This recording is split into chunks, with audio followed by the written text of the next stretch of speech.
So I have many questions today, and I want to start off by asking you guys, what were some qualities of a parent or caregiver in your life that you wanted to emulate when you became a parent as well?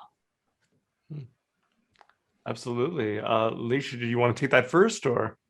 It's up to you if you want to go first. Sure. Yeah, no, absolutely.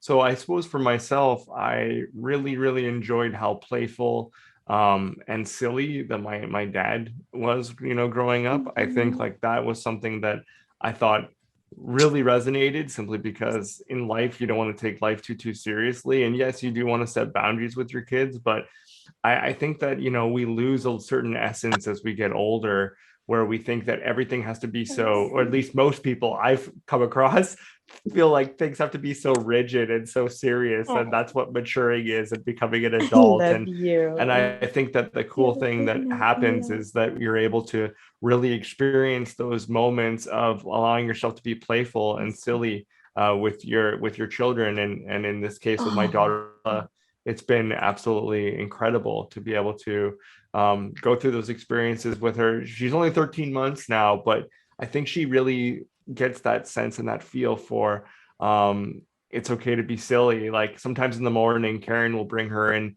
the bedroom and just plop her up onto the bed, and she'll literally, like, I'm still half asleep and she'll mount my neck and start like, bouncing up and down like I'm a horsey. Now that's one way to wake up.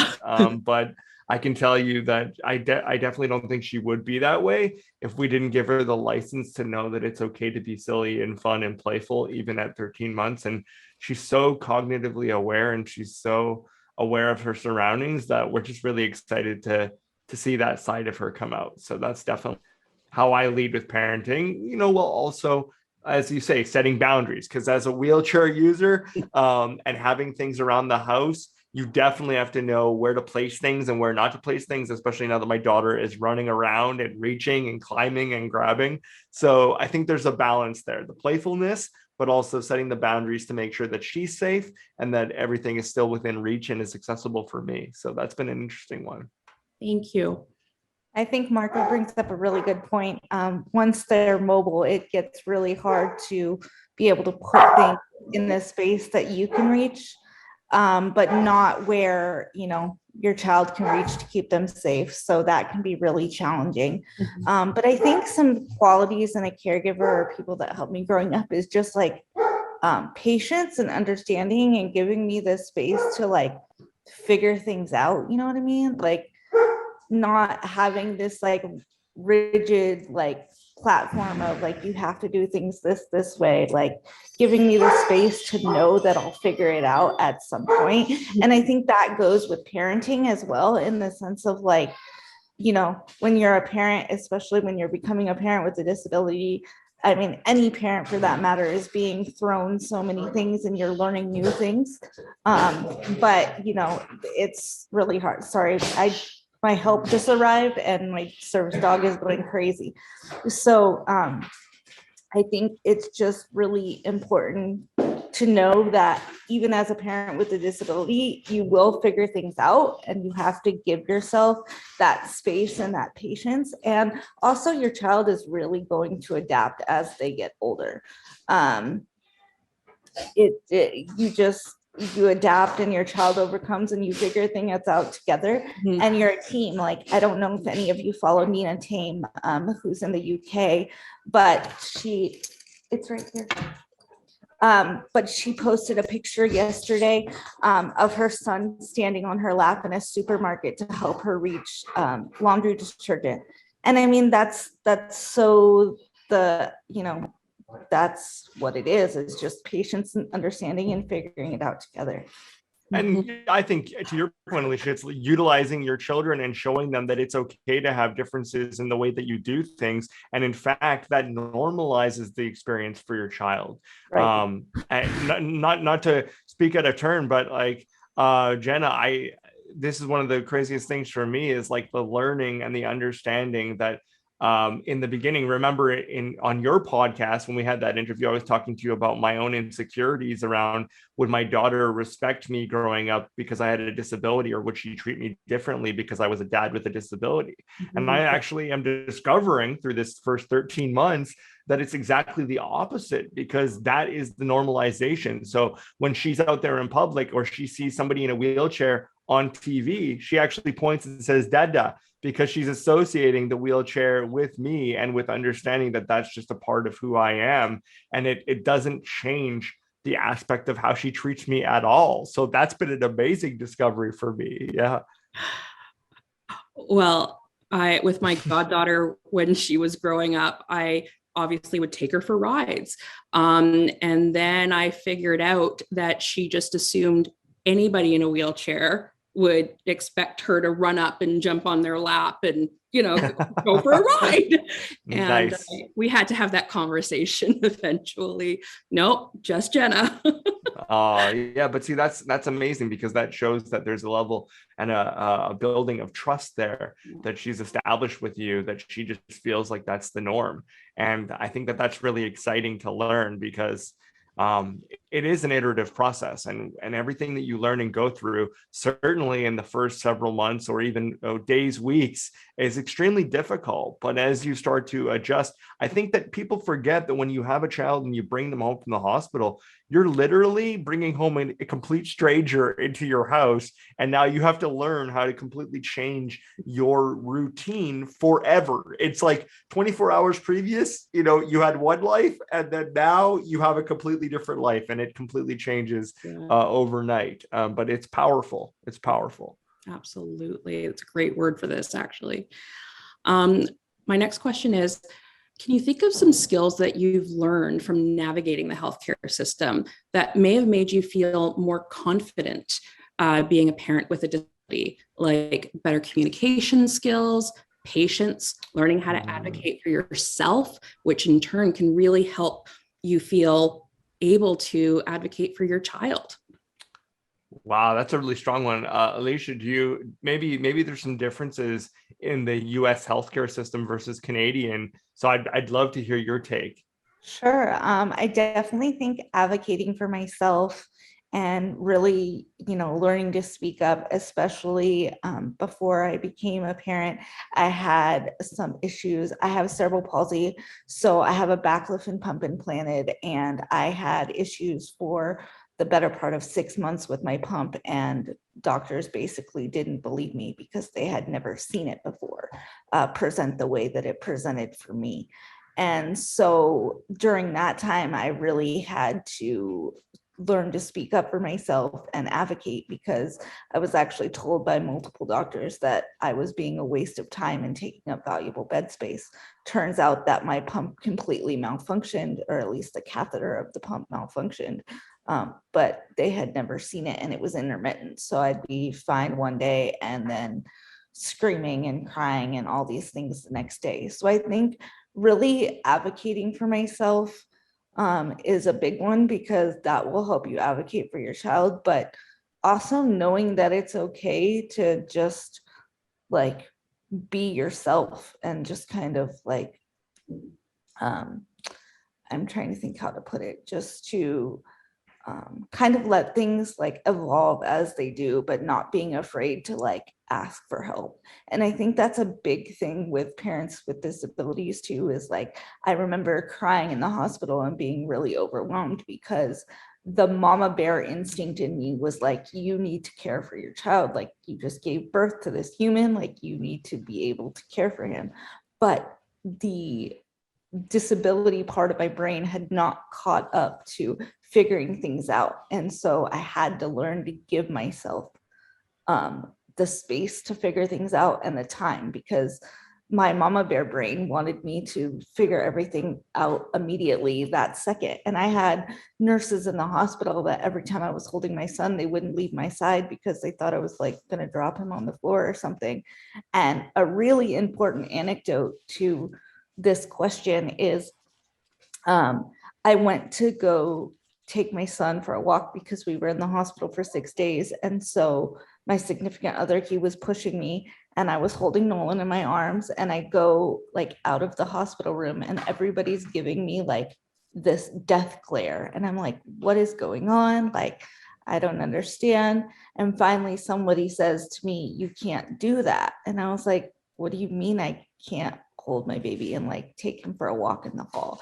Turns out on the back of the birth stats card that they put on your child's like bassinet when they're born, that says like what they weigh and how long they are, it says, you know, baby must remain in bassinet like the entire time in the hospital if they're going to be out of the room.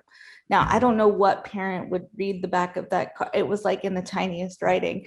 But that just really showed me like the difference of being a disabled parent. Like, people were like so shocked, and everybody's like looking at each other like, who's going to tell her she is not allowed to just hold her baby in her lap?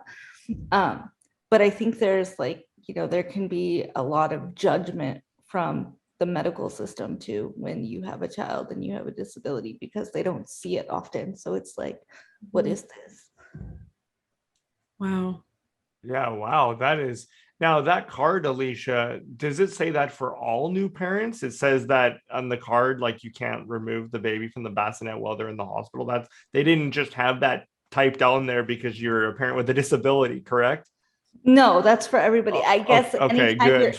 anytime you're leaving the room, Right. like the baby has to be secured in the bassinet, which I found it hilarious, because in the room they have all these things about, you know, safe sleep, don't fall asleep with your baby in the bed, whatever, all these things. But that's what they choose to put on the back of the little card. And I personally had to undergo general anesthesia for my birth because of my baclofen pump and a series of other issues. So like, I really was out of it and not reading that, especially the first couple days. So yeah, that's for everybody, but you wouldn't think that was standard practice. I don't know how it works in Canada, but Yeah, I don't remember seeing that on the card for us. But however, that being said, we were only in the hospital for literally 24 hours. The second that they said that we could take Stella home, we were out, because I don't want to be in the hospital. And I suppose my experience is a bit different because I'm the dad. So right. and my wife and I had our baby in smack dab in the middle of COVID. So the differences were interesting because the protocols around COVID, like I didn't know how I was going to be treated because I wasn't technically a patient. I'm just the husband type of thing. Are they going to have a space for me to lie down or, have some shut eye a little bit? Definitely there was no external visitors or anything like that at that time, which, in and of itself actually is somewhat of a positive thing, just because you don't want your whole family scouring around you when you're just overwhelmed yourself trying to figure out, and this little baby is going to have its eyes closed majority of the time for the next couple of weeks because they're so tired and they're just getting used to everything. So it was an interesting experience. As far as my advocacy, it was just advocating that I was there for Karen and with Karen at any time that she needed me for anything, and that I had a space to do that. We were very lucky in that here in Canada, the healthcare is pretty decent, and we had an individual room that we had. So we weren't sharing a room with anyone else but ourselves. Yeah, same here. And that's not always the case in the States. I know that for sure, depending on people's healthcare, depending on the situation. Right. But we were very, very lucky, and that made the experience a lot more smooth. However, had I known that I would be basically sleeping on a rock hard lounger that felt like concrete, and that the light had to stay on all night, just for safety reasons, at least in the corner where I was at, that was an interesting experience. But the benefit is my wife and I went through the midwife route. So we didn't just use a doctor. We had a midwife that was much more personalized and much more tailored and used to our situation and experience, and came with us to the hospital. I would highly recommend a hybrid model like we did, of having a midwife, but then you do a hospital birth, because then you have all of the things that keep you safe if there's something that goes wrong in the hospital, but you have the extra care of being able to call this midwife at any time should you need anything leading up to the birth, or even afterwards. We had several weeks of follow-up with this midwife to double check and make sure. And it was honestly one of the best experiences. However, had we not known about that experience and being able to advocate for ourselves and be able to advocate for a hybrid model, even of, yes, we do want a hospital birth, but we do want to do it with a midwife, not with our family doctor or a specialist or anything like that.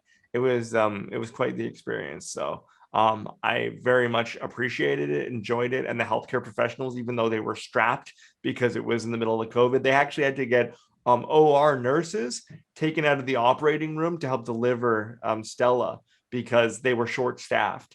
And next thing you know, these exhausted OR nurses are coming in. And I'm like, oh, are you helping to deliver the baby? Is this what you normally do? No, but we've done it from time to time. And it's what we have to do now. And my wife is a total trooper. No drugs, nothing. She just did everything naturally. And it was kudos to her, because I've had 13 surgeries and I know what pain feels like, but I can't even imagine birthing a child. So yeah, I tip my hat to my wife every day.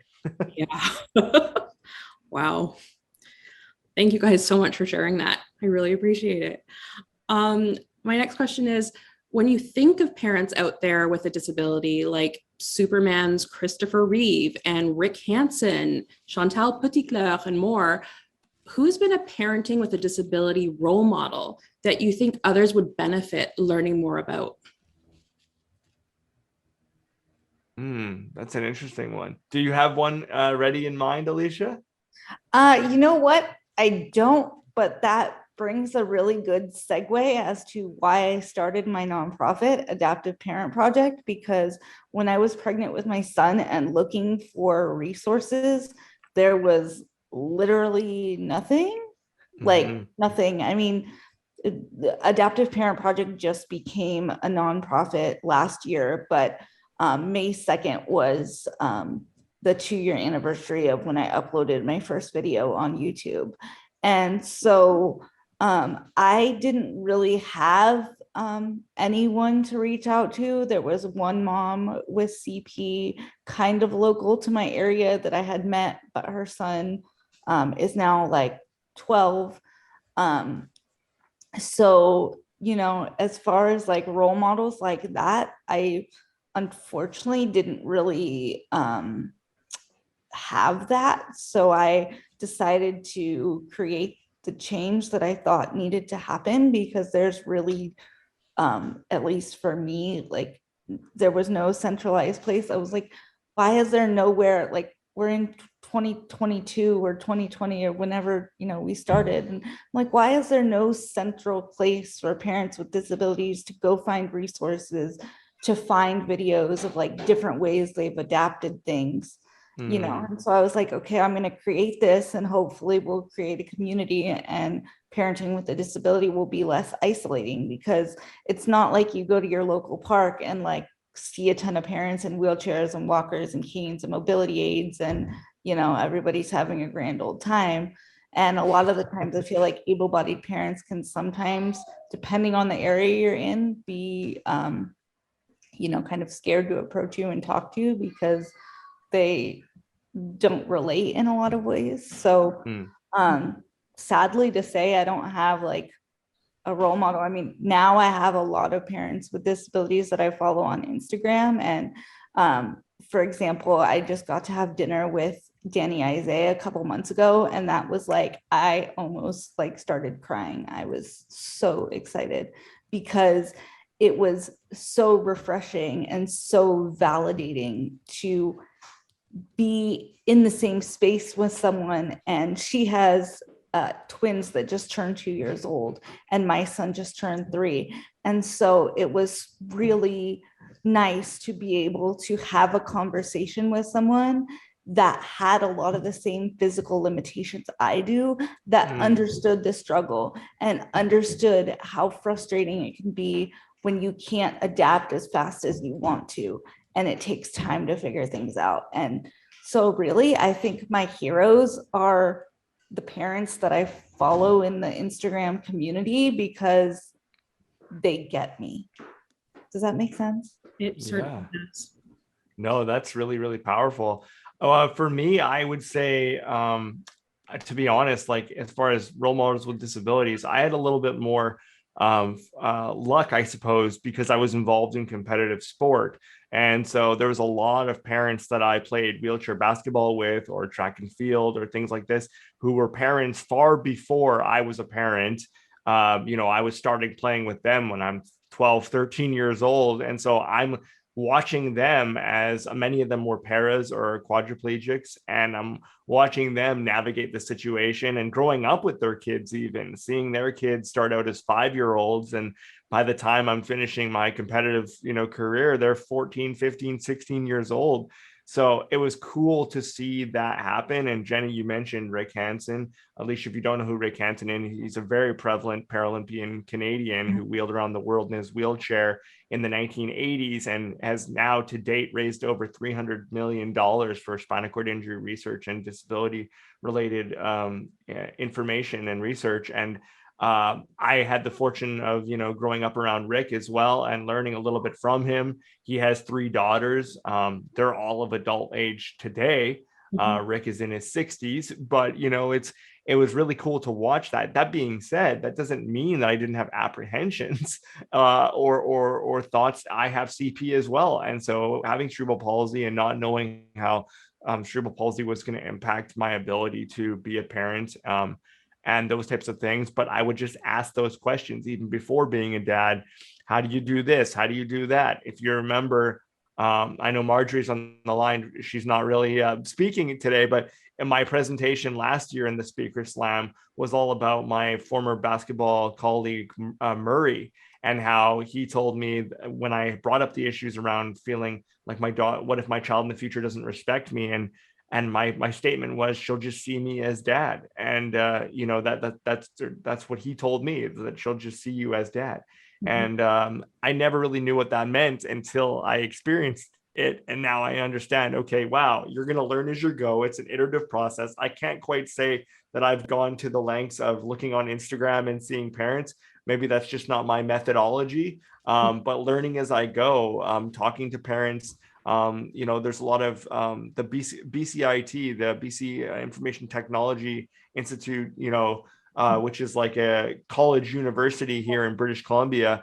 There's a lot of programs that they do in terms of innovations for people with disabilities, and they have focus groups come in. And one of the doctors that's there, his name's Jamie Borisoff, who I played sports with growing up, and he has children as well. And he's done a lot of things like adapting things on the front of his wheelchair so that his chair could almost turn into a stroller and these kinds of things. So having those resources and knowing that those things were out there, immediately I felt like I had a hotline that I could call to. It's like, oh yeah, I remember having a conversation with Jamie a few years back about adapting this or that. Or I wonder, it's like, you know what, if I ever had to pull in a favor or pull in that call, now is the time to do it, is to learn directly from the sources of the people in my neighborhood.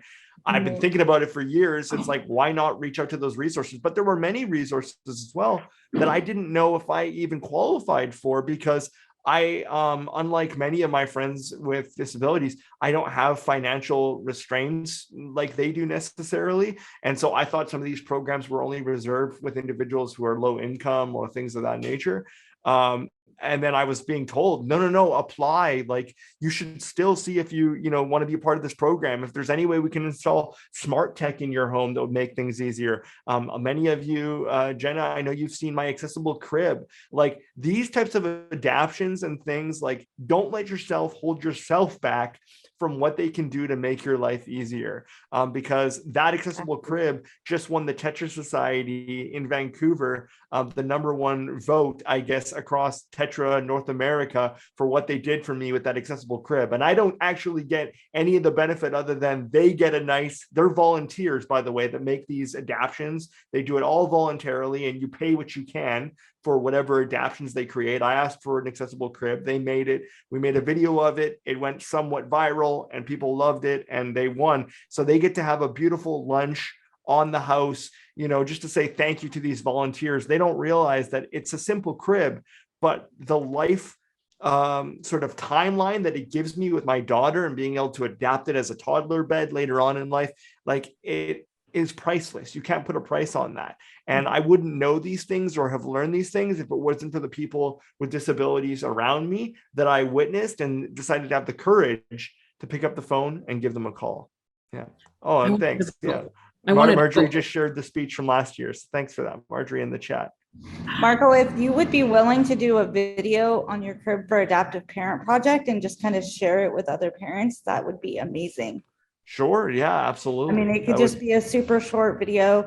Basically, Adaptive Parent Project, I just try to get as much information from other parents and what adaptations they've made to be able to share it with other people. So I have I have a Gertie crib, which is like the only accessible crib on the market.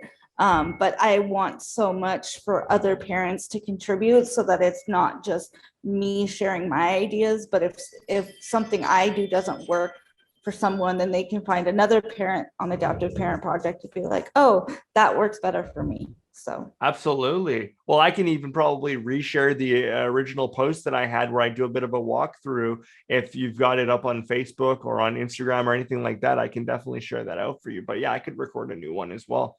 But yeah, I hope that answers your question. Let me share it. That would be great.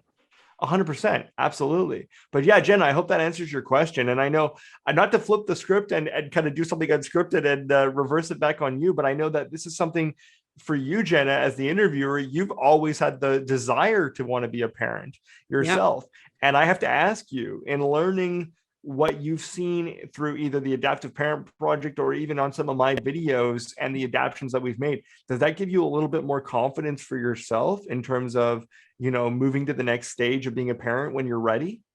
Yeah. I am so grateful when I get to see this content out there, like you, like Ayesha, sharing that, because it's awesome content that's engaging, isn't heavy, and is approachable. And something that I've really struggled with for a long time, because I've wanted to be a mom for a very long time, was seeing the commentary that also happens online or in person, what people will say. And it's so hard, especially if you're someone who, you know, is wanting to be a parent eventually, and seeing that and wondering, oh my gosh, like, am I wrong to do this? You know, people are saying that some people are selfish for, you know, wanting to be a parent with a disability. And it just has blown my mind over the years. And I wanted to know if you guys had any tips about navigating those situations where online or people coming up to you in person and having commentary that is really disrespectful, and unfortunately dealing with a lack of education on that. And that's why we need to be spreading representation when it comes to parenting with disabilities. Oh, 100%. And you know what? To anyone who says you're selfish for wanting to be a parent with a disability, I've heard the exact opposite from people saying that you're selfish to not want to be a parent. You know, there's many people making the choice to not be a parent. And I think that that's totally fine as well. If that's what their life choice is, then that's their life choice. But people say, oh, it's so selfish because you just want your availability so that you could go on a whim to a concert or go out for the night or do this or that. Well, let me tell you, like, I'm shocked to hear that somebody would say that they're selfish for wanting to be a parent to have it, you know, and having a disability, because there is so much that you learn about your own capabilities by being a parent with a disability that you wouldn't be challenged in the same way if you didn't put yourself through that experience. Are you kidding me? When you decide to be a parent in general, you're signing up for a life-changing experience for the rest of your life, whether you know it or not. And I think that yeah, we absolutely have had looks and things like this, but it's interesting. When I've been with Karen for 15 years, right? And so when we first started dating, you know, we got more looks way back then, more about, oh, is that his sister? Is that his nurse? There's no way an able-bodied, a very, you know, attractive woman could be with this guy here, right? And that was more of an issue. I actually find that after, you know, it's been years now, but people are not like that as much anymore. At least I find. In fact, when they see me, my daughter, and my wife out together, they're blown away. And in fact, my daughter is such an empathetic little girl that when we're at the shopping mall, Karen will take her out of her stroller and immediately she wants to help push daddy. She wants to be behind and push daddy. And the amount of looks we get from people, not in disgust, but in their hearts are melting. I mean, I feel like a celebrity sometimes when I'm in the mall with my daughter, because random strangers, I kid you not, this happened last week, are like enamored that she is like saying help, help, and she's pushing me in the mall, in the shopping center, and they can't believe that this little tiny person is doing these things and helping her dad. And if I drop something, she's picking it up off the ground and saying, here you go, and I'm saying thank you, and she's signing, please and thank you and all these things, and they're just blown away by that. I actually even had some random guy start taking photos of us, and it was funny because it happened so quickly that I didn't really say anything, but later my wife and I were chatting and she goes, do you think we should have said something to that guy? And I said, I don't know. I think he was just blown away about how cute it was. I don't think that there was anything like super inappropriate about what he's doing, but there was part of me that was uncomfortable because there's this guy recording a video of my daughter and I, but you know what? If that's his education system, if that's his way of having dinner later that night, and he's going to go home and say, I saw the cutest thing ever, you should see this, and show and talk to his family, that's the best thing that we could ask for education. So if anything, it's actually allowed me to double down on wanting to be a dad and loving being a dad, and knowing that it's not always going to be the same, and that people are going to make assumptions sometimes. But you know what? Honestly, at almost 37 years old, Jenna, I really don't give a shit. To be honest, I if people are going to feel that way about me, that's their prerogative, and I'm going to live my life being happy with my wife and my daughter, and they can move on,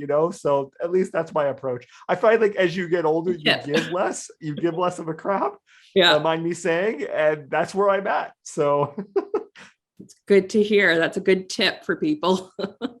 Absolutely, Marco. And I think that's one of the beautiful things about being a parent with a disability is from the get-go, children are learning, empathy and understanding and helping us and things like that. Like I remember I was practicing walking in my walker even like a year ago. And my son was pushing me in the walker going, help mama walk, help mama walk. And it was so weird for him because he hadn't seen me, walk at all. And I used to walk in a walker until I was 19, but my energy expenditure and oxygen output was like 5 times the normal. And when I went to college, I was like, okay, am I going to walk to class in a walker and fall asleep? Or am I going to use a power chair up and down these crazy hills of this? I went to University of at UCSD. So there's like 6 campuses and a bunch of hills. And so I decided to stop walking at that point to be able to save my energy for actually learning. But I think that's the beautiful thing is like, we're raising empathetic, understanding children that literally know no different than disability. So instead of learning about that, they get firsthand experience at home. So when we're out in the community, that seeing a person with a disability is quote unquote normal to them and not something like, oh, what is this? And, I read different books to my son and things like that. But it's honestly true. Like Marco's absolutely right. The older you get, I'm 32 and I just like, I don't care. And honestly, if someone has something negative to say, that just makes me almost want to work harder to like prove what I'm doing with Adaptive Parent Project, because there are plenty of able-bodied parents that may not be the best fit parents for, whatever reason. So I always say, your ability to walk or do XYZ or whatever doesn't define whether you can parent or not. Like my son doesn't care that I don't walk. Like I'm no less of a person because I don't walk. And especially now having him, there's no way that I would like try and walk and hold him or anything like that because I'd like fall over.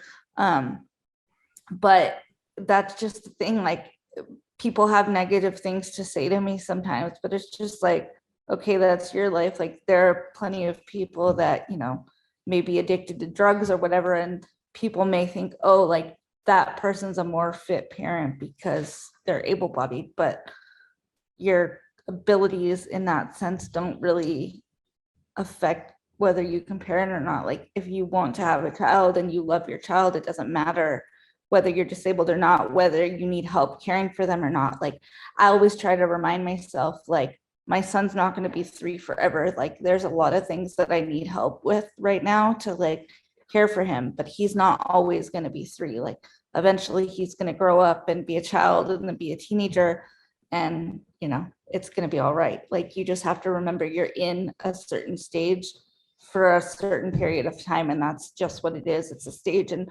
honestly, even now at 3, like my son is becoming so like Marco said, picking things up off the floor. Like for example, last night he had his dinner plate on the floor where he eats in the living room on the mat, and he was like, here mama, can you please put this in the sink? And I was just like, this is beautiful. Like, and from at least from other able-bodied parents that I talk to, their children aren't necessarily always that inclined to do things like that because they don't have to. Like that's not something they're used to, but it's kind of amazing, honestly. Like I feel like it's better, but I might be biased.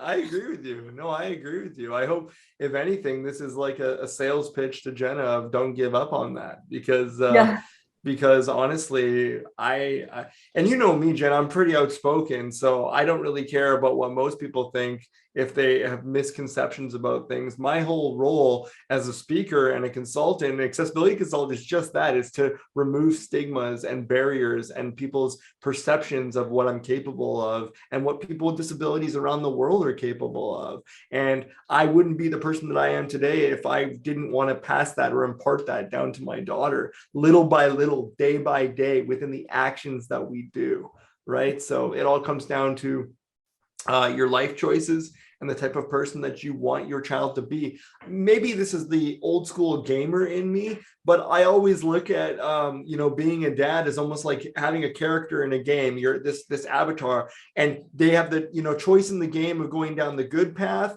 or the bad path. And I actually love the gamification of my life, of knowing that every decision that I make changes and affects and impacts my daughter on the type of person that she's going to become. Mm-hmm. And I love that about it, because I want to level her up to be the most empathetic. If there's a meter of it, of empathy, compassion, understanding, I'm cranking those meters up, and I'm doing everything I can in the game to make it better for her so that she can be the strongest, best version of herself. I take it very seriously. So I kind of joke because my background's in video games, but in all seriousness, the decisions that we decide as parents are going to change the person that she becomes. Her influence and impact of the nature that is around her is going to change the person that she is. And I remember that every single day. I'm cognizant of that. And I want her to grow and be body confident and be all the things. And look, the fact that she's even walking better than I am today at 13 months, I say kudos to you, my girl, because I can't wait to see what she's doing. She loves being outside. I want to get her into Ninja Warrior. I'm a huge fan of American Ninja Warrior and all that stuff. And I very much, because of my sporting background, I love physicality. So the fact that I'm seeing her wanting to do somersaults now and she's climbing everywhere, my dream would be if she wants to get into gymnastics and do something physical to let her energy out in ways that I could never do as an athlete, but just, she's doing it differently. That is awesome to me. So I'm excited to see where things go with it. I started learning karate when I was 4, and it was, Ninja Turtles. So everybody was so excited when they were little kids to be part of the Ninja Turtles with karate. It was so funny. That's amazing. Yeah. So I think that, we've shared a lot about how to kind of get educated, not only for us who want to be parents with disabilities, but also what others can learn from that as well, even if they're able-bodied. And so I think that it's really important if we can kind of zone in on how do you find motivating and well-rounded resources you could trust that allowed you to see the ability versus the disability. Because just like we were talking about with the healthcare system, you'd think that doctors would be, taking, your care in a very certain way. And then all of a sudden they really try to limit you in some ways. And some of these healthcare professionals can end up doing that. And so I think that it's really important for people to know, how do you go about finding the right resources that are going to help you move forward and learn more? Ayesha, I think that's definitely one for you with the Adaptive Parenting Project to kick us off at, in terms of the resources. You've probably had yourself in the trenches a lot longer than I have in terms of the digging. So I'd love to hear your take. Yeah, I mean, to be completely honest, it's really hard. And that's why I started Adaptive Parent Project, because, for example, looking for a wheelchair accessible crib, there was another company that I'm not going to mention that I was trying to go with, and they sent the crib and it was like missing pieces and it was a disaster. And I was like, this is ridiculous. So my dad had to fight and like send it back and like threaten to like take them to the whatever like the child safety certification is. And so like that was a disaster. And then I found a Gertie crib, but I think that's something that's so hard, because like being disabled is expensive. Like most of us know that, at least in my experience, wheelchairs, walkers, like my wheelchair that allows me to stand up, my insurance didn't pay for. And it's like $12,000 just so I can stand in my chair and not fall over and be safe. And, even my crib was almost $3,000. Now I was able to reach out to United Cerebral Palsy, which was a huge help. But other than that, there really are very few resources. And that's why I created Adaptive Parent Project. And we're in the process of, trying to build and launch a website where we're going to have all those resources. Like, where do you find a PT and OT to come to your house after you have a baby to help you adapt things? And, how do you find a maternal fetal medicine doctor that is accustomed and comfortable with caring for people with disabilities and doesn't see it as like, oh, it's, it's something that I'm not used to. Like, my maternal fetal medicine doctor was the head of maternal fetal medicine at UCSD. And he was like, I do this all the time. Like, let's have a baby. Like, to him, me being disabled and the fact that I use a wheelchair wasn't a big deal. Like, yes, we knew I was going to have a C-section, but other than that, it was like, there's no reason. So I mean, for me, honestly, it was really hard to find resources, but I think, that's where social media at least came in for me. But to be honest, during my pregnancy, I kind of like shied away from social media and took a break because I wasn't sure of the stigma and everything that was going to happen. And so, even some of my friends joked like, oh, you had a Kylie Jenner pregnancy because nobody knew that, you were going to have a baby. And then all of a sudden there's just a baby. But then, after my son right after he turned 1 and I decided to start Adaptive Parent Project, I kind of grew a lot of strength and confidence in myself and was like, you know what, like, I don't care what people think. I don't care what the government thinks.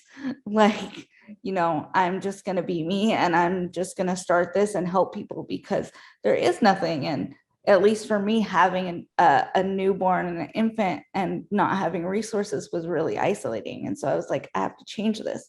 But I think that's the thing, is resources are so hard to find. There's no central place, at least that I know of, that I've found, and I've done hours and hours and hours of research. Everything's kind of fragmented everywhere, and you're like trying to put pieces of the puzzle together, but they don't necessarily fit. And so my goal with Adaptive Parent Project is to be as much of an all-inclusive resource as I can for not only the United States and North America, but the whole world. Like, I want to have places on my website where you can upload pictures of accessible parks and put information about it. So somebody could go onto our website or in the future onto an app and be like, I'm in, like Australia, and I want to take my child to, an accessible park, or I need to find a doctor, or I need to find, a lactation specialist. Like, I want to be that all-inclusive resource because I don't really think it exists. Please, someone tell me if I'm wrong. I'd love to find more of an all-inclusive resource, but I haven't found it yet, so I'm trying to create it. Yeah, that's awesome. And that's super ambitious. Like, Jenna, clearly you can see there's an appetite for this type of content. It's exactly why we're having this panel discussion today. I got to tell you, I've been blown away in some of my contacts in news media and in social media and things that have wanted me to come on as a guest on the show or a contributor on the show, and they can't get enough of me talking about being a parent with a disability. And I think it's because of exactly that. The resources are just so few and far between. But Ayesha, you brought up a really good point in approaching the United Cerebral Palsy Association. I think like whatever associations, groups locally to you, whoever's watching this, listening to this, do your research in terms of the groups that can help you, to support you to find grants at the very least, so that there's less of a financial burden on some of the equipment that you might need. I really did some sleuthing, and that's how I found out about the Disability Foundation's Tetris Society, and that Tetris Society is what made that adaptive project, but they do many different adaptive projects and they service all across North America. So if that's something that's interesting, I think it's tetrisociety.org is the website for the Tetris Society specifically. And if that's something that people are interested in and they think that they may have a physical limitation that is creating a challenge for them, then they could get an adaptation that would change their life. This is not strictly just for parents, I might add. This is from everything from people who want to be artists, musicians, hold their instrument, and they need an adaptation.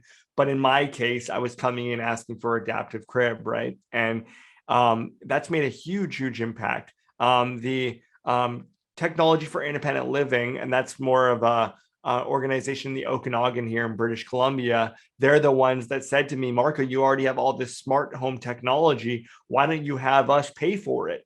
Pay for any additional stuff. I said, well, I don't need that. They said, yeah, but it's available.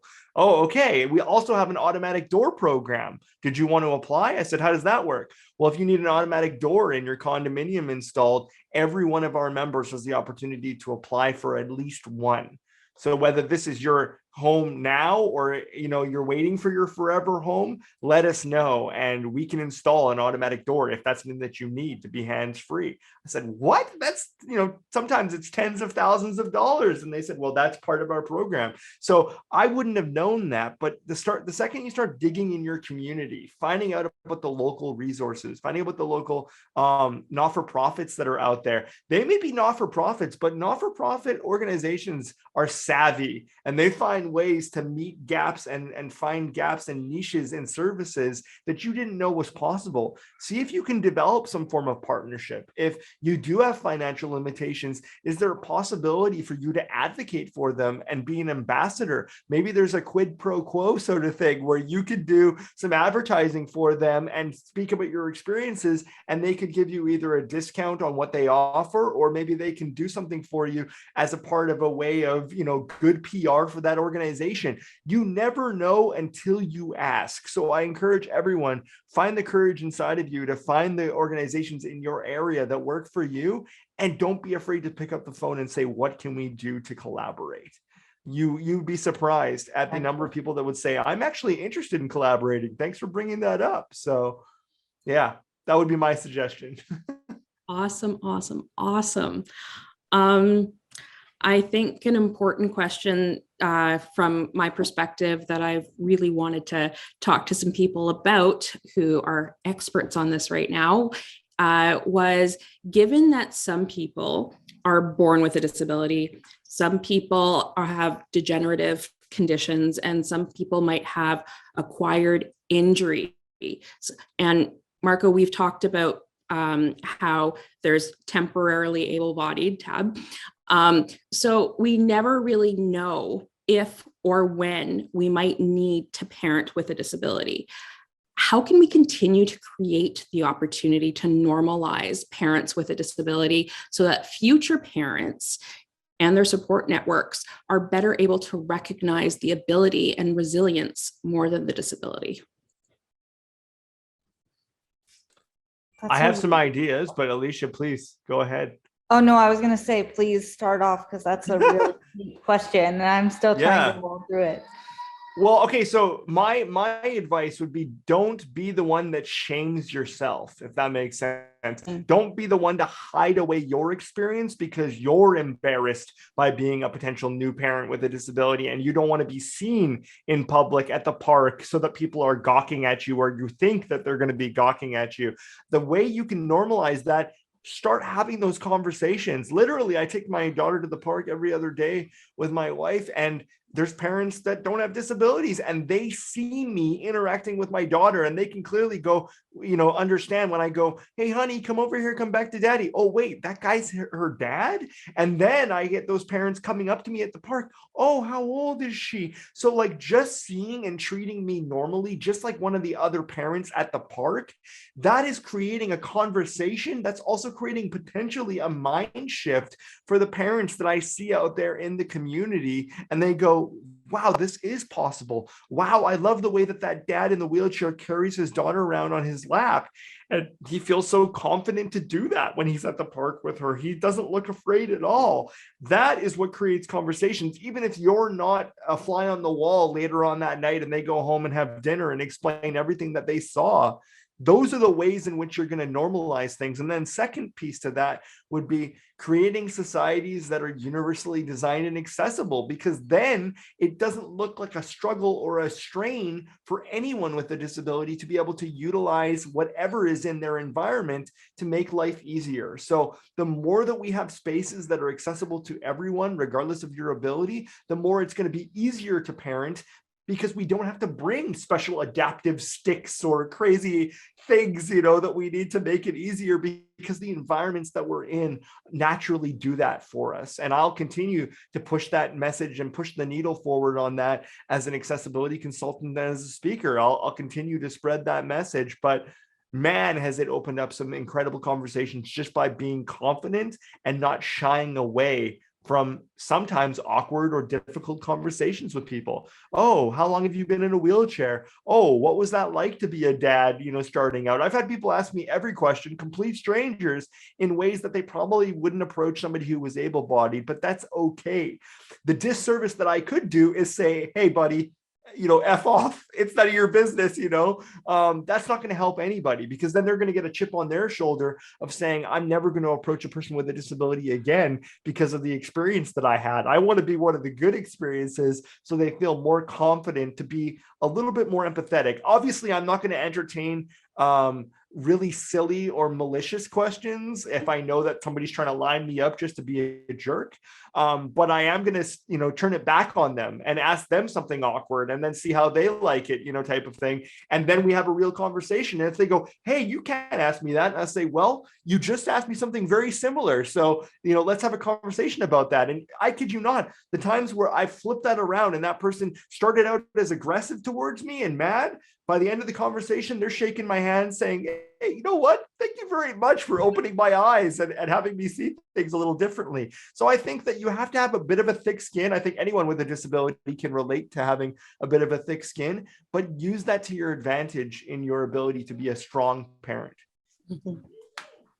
I think Marco is absolutely right. I think exuding confidence really helps, and just being okay being yourself out in the community and out in public to show people that it is possible. Because I've had people come up to me and they like Marco said, sometimes they don't realize that you're the parent until you're like, come here, honey, come back to mom, and they're like, oh, you're the mom. Like, I think just being present and being out there and not being afraid to, answer questions, of course, like Marco said, not ones that are malicious or just to be silly or, rude.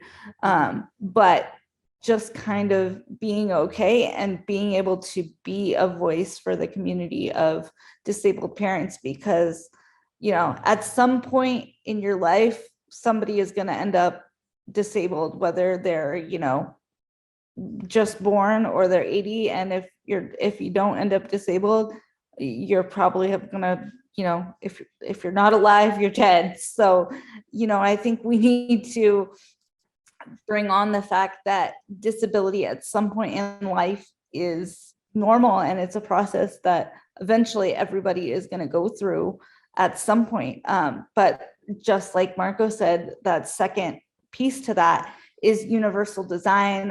I don't know if any of you have seen the post that I made on Instagram recently of me, and it's a shadow of me on the grass, and my son is in the distance with his dad playing in the sand and the water, because my power chair or my manual chair can't handle sand like that. And I said, it's 2022 and I'm frustrated that, I'm not able to just immediately go access the sand and the water with my son and play with him. And I have to watch him from a distance. And I said, I'm not saying this for pity. I'm saying this because it's 2022 and there should be universal access everywhere. There's no reason that there can't be, paths that are carved out and created so that people can wheel on them.